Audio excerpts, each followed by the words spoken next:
Deep in the valley where the mighty Red River runs, well stocked with fish and marked with hooks of blood. Here did the fishermen till the heat of day pursue the cat and load themselves with ray. When then Captain Joe Eddy calling to the rest, my boys, said he, our sport is at its best. The sun is high, advanced, and downward sheds his burning beams directly on our heads. Then by consent abstain from further spoils, pull in the hooks and gather up the toils. And here tomorrow's sun begins his race, take the cool morning to renew the chase. They all consenting in a cheerful train, the jolly fishermen loaded with the slain, return in triumph from the Red River plain, leaving Captain Joe Eddy time to refrain.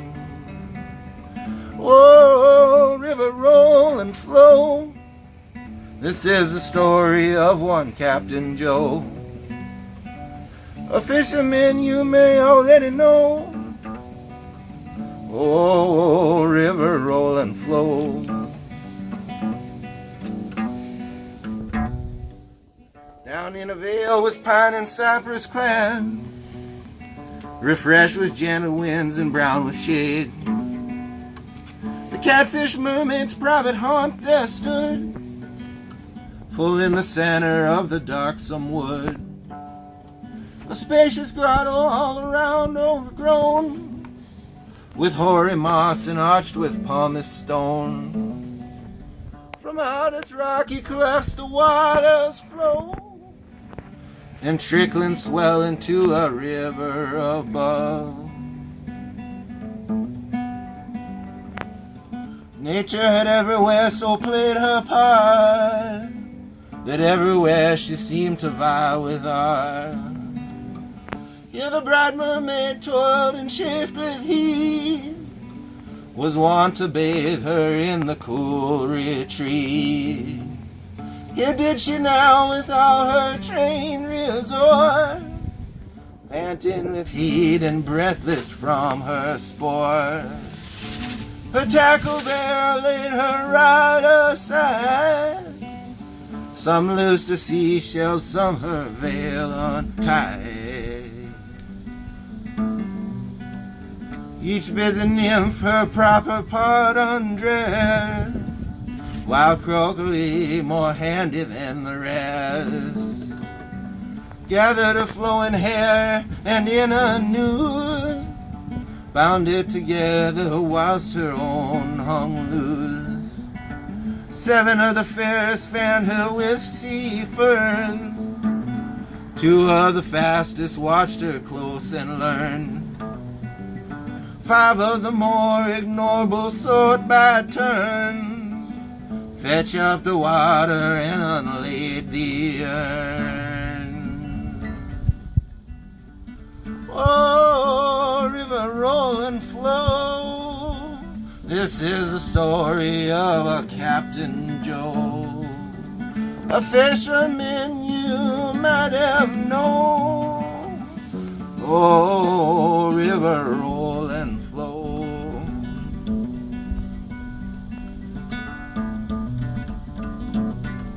Now all undressed the shining mermaid stood, when Captain Joe Eddy wildered in the wood.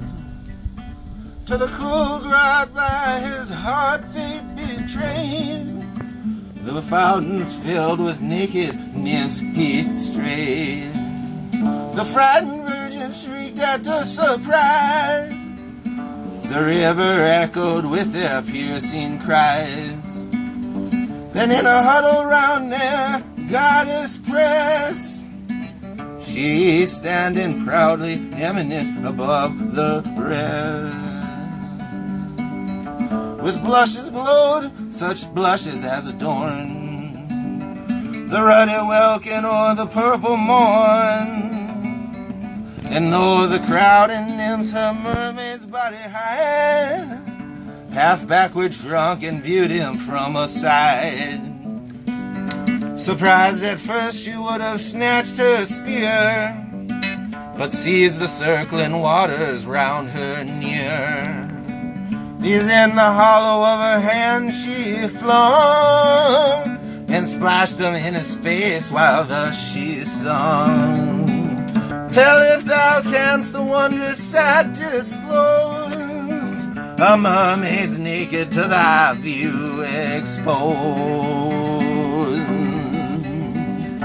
Oh, river, roll and flow, this is the story of a Captain Joe, a fisherman you all may know.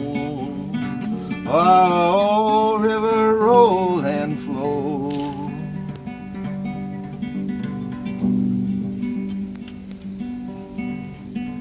They said the cat begun to diminish by slow degrees and ended in a catfish.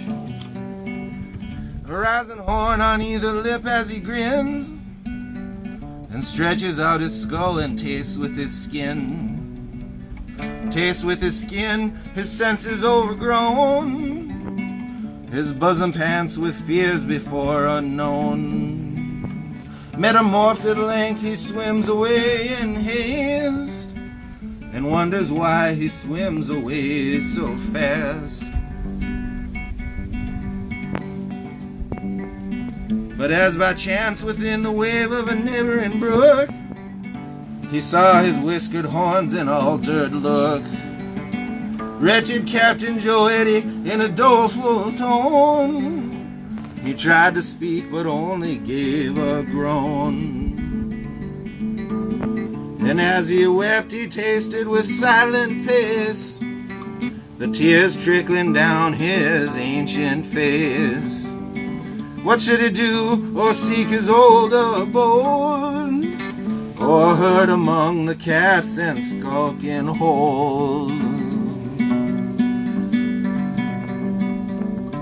Here shame dissuades him, there's fear prevails, and each by turns his aching heart assails. Oh, river, roll and flow, this is the story of one Captain Joe, a fisherman you all may get to know. He turned into a Catfish Joe.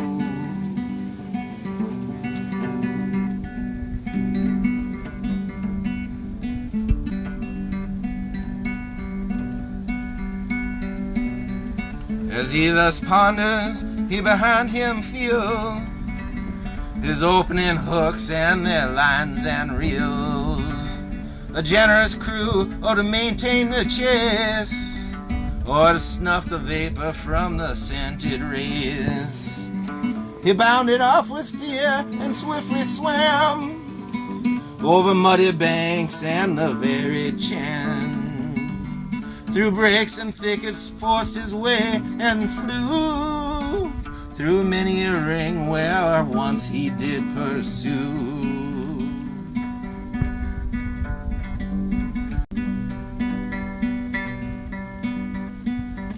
In vain he oft endeavored to proclaim his new misfortune and to tell his name. Nor voice, no words the brutal tongue supplies. From shouting fishermen and hooks and rods he flies, deafened and stunned with their promiscuous cries.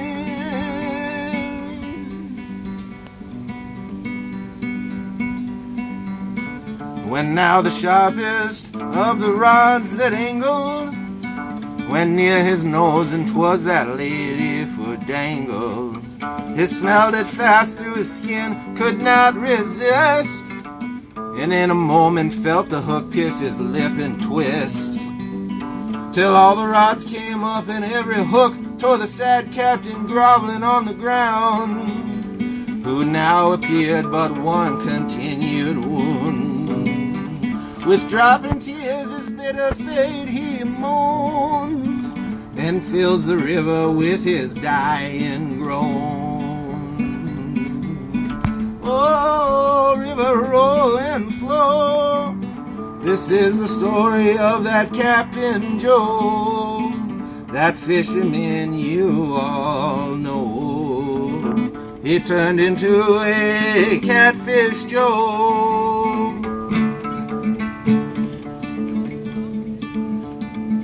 His sailors with a piteous look he spies, and turns about his dark supplicating eyes. His sailors ignorant of what it chance, with eager haste and joyful shouts advance, called their Captain Joe, headed to the game. He shook his head in answer to his name. He heard but wished he had indeed been gone, or only to have stood a looker on. But to his grief he finds himself too near, and feels his ravenous hooks with fury tear. Their wretched captain panting in a net with but one wish, for them to know he was that dying catfish.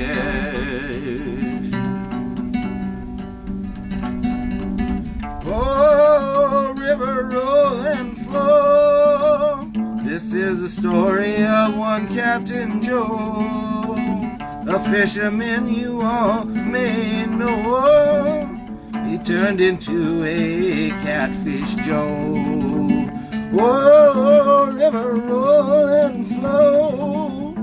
This is the story of Captain Joe, that fisherman you all surely know. He turned into a catfish Joe. Oh, river, roll and flow.